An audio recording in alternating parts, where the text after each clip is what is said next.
Are you hearing me now? Yes. Ladies and gentlemen, distinguished guests, fellow friends, extend my warm welcome to you. I also say what the magnetic atmosphere that we are witnessing. Also, I congratulate David, Rebecca, from foreign office, other delegates, especially Germany embassy, Uganda embassy, and Arab people who are representing. I also try to speak Somali in order to make sure that what I'm saying make a good sense. So I hope each one of you who is here, Hajj, Allah Ba'ak. And that's one thing. Just I wanted to speak Somali language, so I hope other people will translate, but that will be easier for you, and I will try to extend all Somalia because it's not what I'm talking. Bismillahirrahmanirrahim. And Magad ku dhawaad. I don't want to ask questions, just I wanted to provide idea to let other people. So then we'll ask you a couple of bias. Bismillahirrahmanirrahim. Waxaan jeclahay marka ugu horeeya oo aan soo dhaweynaya dhammaan dadkiina meesha isugu yimid. Su-aasha aan ka hadlayay waxaa weeye bias. Waxaan filayaa Martin ama Chris baa waxay jecel yihiin inay idin sharxaan. Laakiin anigu waxaan jeclahay hal kelmo inaan idhaahdo oo ku saabsan Soomaalida. Kelmadda waxaan jeclahay qof walba qofku u dhow yahay inuu fasiraayo. Soomaaliya waxaan ku masalay anigu qof ahaan nin lahaan jirin madaxa oo boqor ahaa baa wuxuu ahaa dadka hawada sheegay. Ninka hawada sheegay marka wuxuu u tilmaami jiray markii hawada ku tahay. Maalintii dambe inuu yidhi waa baxaya oo waxaalaadaya ugaarsi iyo waxbaan aadahaya. Muddo hadduu meeshii fadhiyey wuxuu la tashaday nimankii saadaasha hawada. Waxay isku soo qaadeen oo ninkii saadaasha hawada ku yidhi waad bixi kartaa boqoron maanta ma jiro dib ma jiro waa inaad tagtaa oo adaadaa isa waadsataa. Sidii baa ninkii kusoo maray. Fardihiisii baa boqorkii qaatay maadaama uu sheegay ninkii saadaasha waa dhibsaday. Waxaa ka hor yimid wuxuu socdaba nin xoolo leh oo weliba xooluhu ay loo u badan yihiin. Ninkii darbaadiyaha baa wuxuu yidhi war boqor maxaa ku keenay meesha? Maanta maxaad meesha kusay? boqorkii waa isfiirshay. wuxuu yidhi waxaa u daa wadra waa fiicantana waa asfara waa. wuxuu yidhi boqorow maanta roobaad daaysa. duufaanna waa dhacaysa marka you have to be very careful. ma uusan dhegaysan in yar kadib baa duufaan iyo roob yimaadeen. markii ay yimaadeen boqorkii iyo eyduu watay iyo fardihii wixii waa ka qoyay dib ayuu u laabtay meeshii. wuxuu yeertay ninkii joogay muxuu ahaa saadaasha hawada. wuxuu laga bilaabaa maanta socdi waa kaa cajay. waxaa kaaga cajay dee saad ku saadaalisay wax kama jiraan. wuxuuna u yeertay ninkii xoolaha. weliba see wax ka ogaatay. waxaan ka ogaadeen in dil weyn baa loo leeyahay ku jira. diligaas markii roob jiro taa lagu fayl buu bilaabaa. sidaa daraaddeed baan ku ogaaday. ninkii dilgii buu keenay wuxuu keenay qasrigii. dayar markay joogeen baa ninkii wuxuu waa noqonayaa waxaalaadaya odayga iyo reerkii. kadib markuu soo laabtayna wuxuu ku soo laabtay qaabilaya shirkaan. wuxuu ku soo laabtay meeshiis. markaasuu wuxuu yidhi waxaan boqoroo kaa rabaa inaad dilgayga ii soo celiso. oo maxaa dhacay? dilyadii kale taa la qufee bilaabay. marka waxaa lagaa dilgoo qasri in leeyahay. waxaa ka wadaa Soomaaliya haddaynu nahay total destruction baa dhacay. waddankii waa baaba'ay. G18 iyo David iyo odayaasha Maxamed aad baan ugu mahadnaya waxyaabaha ay qabteen. arrintan mar It will be very, very difficult to move forward. Okay? There is much more strength if the differences can be put aside and a future can be seen where everybody can go back or even better than it was 20 or so years ago. Okay, and then from that, all these other... kadibna waxaan u gudubnay markii nabad la helo warburintiga ku dhageysan sida dalka iyo dadka loo horumarin karo. markaan ka hadlayno marka arrimaha nabadda waxyaalaha maskaxdayada ku soo dhacay waxaa ka mid ahaa waxaanu Twitter ka dhignay nabad la'aani waa nolol la'aan haddaan nabadi jirin nolol ma jirto marka taasaan runtii markaas kelimada carab ku dhagan noo ahay tiimkaygu markaa brainstorming sameynayay waxaa marka maadaama ay nabadu sidaas muhiim u tahay sidee lagu keeni karaa baan markaas nidhi waxaanu ka mid ahay waa muhiim in la isu doono ciidamadii Soomaaliya waagay Soomaaliyada ahayd ciidankii nabadda sugi jiray hadday ahaan lahayd military iyo hadday ahaan lahayd ciidankii booliiska waa muhiim in la isu raadsho meel walba Soomaaliya ka jooga taas waxay noo arag noola muuqata inay muhiim tahay waxaa kale iyadana muhiim aan u aragnay iyadana in ay tahay in la dhiirageliyo maamul goboleedyada la dhiirageliyo sababta waxaa weeye Soomaalida wax tirada hal guddi ka torotaa maadaama Soomaaliya ay burburtay masalkii waxa laga soo bilaabo maamulkii iyo degmadii iyo meeshii wax nabad ka shaqeynaysa in la dhiirageliyo kadibna ay kuwa kale nabadda kadibna halkaas Soomaaliya weyn ay ka soo baxdo nabad sidaas arrintaa muhiim baan u aragnay in la dhiirageliyo maamul goboleedyada weliba markay maamul goboleedyadu saas loo dhiirageliyo maamul goboleedyada ruuxadooda ay istoortaan iskaasaraan marka iyo ruuxadooda ay dhexdooda isaga isu durkaan sidii Soomaaliya loo sii noqdayn lahaa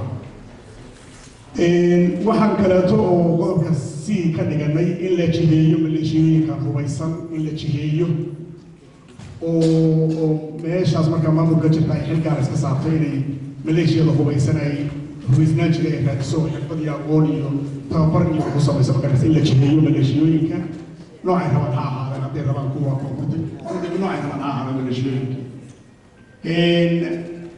waxaan runtii dhiig ka dhignay laakiin aanu markii dambe ismaarin inay eewan gelayso in wacyigelin la sameeyo dadka in la wacyigeliyo lagu baraarujiyo nabaddu qiimaha ay leedahay wacyigelintaasuna waa muhiim wacyigelintaasna aan magaalooyinka keliya lagu koobin telefishinada joornaalada website-yada meelahaasoo dhammi ay dadka ka wacyigeliyaan oo la wacyigeliyo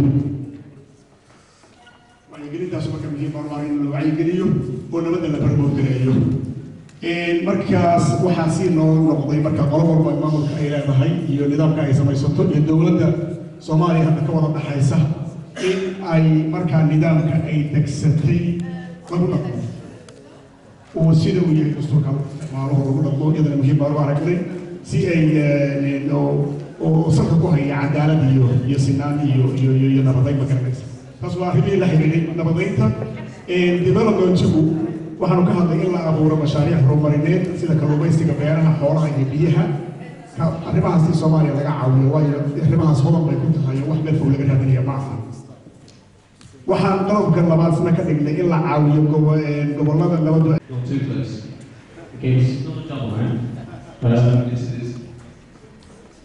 Our table discussed the first part, but not in specifics of piracy, more in security as a general need for the ability to move forward. And some of the issues that we discussed are quite painful. They will take a lot of sacrifice and they will require a change of direction. And the sort of areas we went into are as follows. That the solution will only come internally. The solution will come from Somalia. It has to come from Somalia if it has the worth of the nation.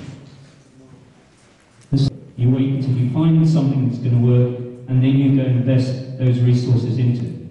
Would you agree with that? The next thing is that there was a brain drain. Does everybody understand what I mean by a brain drain 20 years ago? Of all the intelligentsia that came out and then went all around the world, there will have to be sacrifice. That when stability and security comes back to the country, that brain drain has a commitment, has to make a sacrifice and go back and help the people who have been there, who have been unable to come out of the country. And then finally, probably the hardest thing of all, is the ability to the clans. Because until the stability, until there is a effort it will be very, very difficult to move forward. Okay? There is much more strength if the differences can be put aside and a future can be seen where everybody can go back, or even better than it was 20 or so years ago. Okay, and then from that, all these other issues of the environment, of piracy, we've been doing this for 2 years. Okay, many of you have been doing it for a lot longer. But people now need and want that change. And that change takes sacrifice and commitment. Thank you. Okay, and I think just to people from this tribe or that tribe or our tribe, many meetings, many talks, and often the solution is in demanding action from your governments, and indeed me as a British citizen helping you get action from the international community. And that is our aim, because it takes investment, which means money. There is some money in Somalia, in areas, and the international community obviously like to see both issues that were quite rightly brought up earlier. It's not at sea, it's on the land. It's providing jobs, and it's providing security. You can't really get the jobs until you've got some security, and therefore the aim is to get people to work together and to look forwards and not to look backwards. There have been many atrocities and many... Can raise questions or comments to the talk of Martin, please.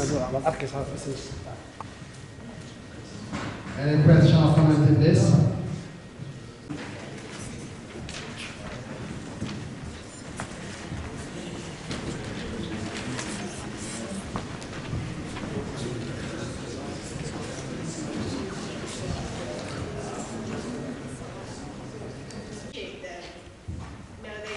They do a lot for the community, for the economy, for the nurses, doctors, the midwives. So what we said is that we need to give women a voice to want to appreciate them, and to be encouraged for them to come forward and be given the help that they require and they need. And there's the other driving force for Somalia to get everything going. Women don't think about tribe, they don't think about which region they're from. The most important thing that they think about is their families. Presentation and voice to the Somali women. We've got a big room today, full of people, but somehow we count heads, the women are outnumbered. And I'm sure this is not done on purpose. It's very important what we just heard, and it's a very topical one as well. In the United Nations, over 60 years, there have been many resolutions or many conventions passed for the protection of women in all sorts of ways. In fact, today, I believe, is the International Day for the Elimination of Torture on Women, as it happens. But that's really one of the many conventions over 60 years that have been made to protect women. But have any of those conventions really worked? And my opinion is no. And that was the opinion of Kofi Annan in the year 2000, when he brought in a new example for the future of Somalia, especially the upcoming generation. The rivalry between the small organizations and the political groups need to be diffused peacefully so that the people of Somalia can form a peaceful environment amongst themselves. In my perspective, there should be a stop to tribalization by organizing projects and debating activities so that the community and the different tribal groups can interact and share ideas so we can get an end result to this matter. We can do this by organizing a